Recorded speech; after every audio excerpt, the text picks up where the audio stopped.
On the 12th of June in 1848, two women, Lucretia Mott and Elizabeth Cady Stanton, hatched a grand plan that they knew could change the world. Thus began a movement that led to a constitutional amendment giving women the right to vote. With little money and no modern transportation or communication, their journey began. Whether crossing the frozen Mississippi or traveling the streets of American cities, they pressed on over months and years and were joined by women from all over our nation. Susan B. Anthony, Ida B. Wells, Alice Paul, and Lucy Stone are a few of the names enshrined in the history books, yet women from all walks of life contributed. Braving illness, incarceration, debt, and ridicule, these suffragettes, as they became known, continued courageously. Their tireless work and passion for equality have inspired generations of Americans to continue that fight. The women of Indiana have played a significant role in this fight.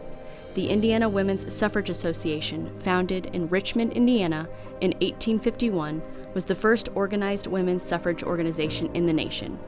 Its message of equality spread like wildfire, and associations dedicated to securing the right to vote soon existed in every county in Indiana and beyond.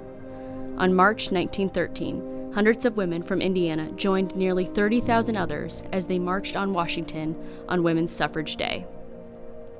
Today, in 2016, 96 years after women gained the right to vote, the Indiana Conference for Women celebrates those in our state's history who helped deliver us the right to cast a ballot and run for office. While untold numbers of Indiana women played a role in securing our rights, we honor just a few who left an indelible mark in our state.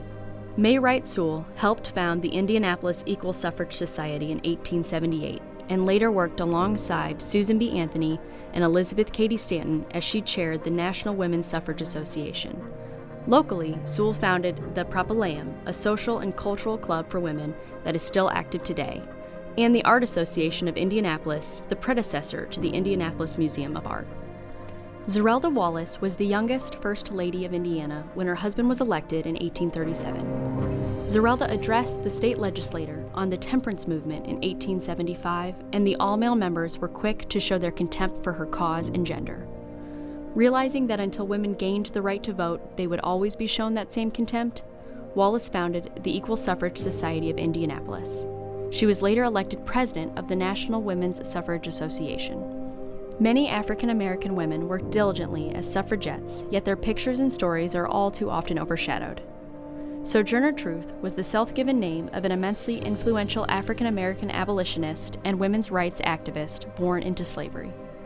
Because of her speaking ability, independent spirit, and tall frame, Sojourner was often accused of being a man. She ended that theory in Silver Lake, Indiana, when she exposed her breast to the audience. Carrie Barnes, a young African-American woman and Indianapolis resident who in 1912 created and named herself president of the Equal Suffrage League of Indiana, a league that drew many members from outside Indianapolis. Barnes stated, "We all feel that colored women have the need for the ballot that white women have, and a great many more needs that they have not." Indiana ratified the 19th Amendment giving women the right to vote on January 16, 1920. The movement that began with two young women 72 years earlier had finally secured women the right to vote.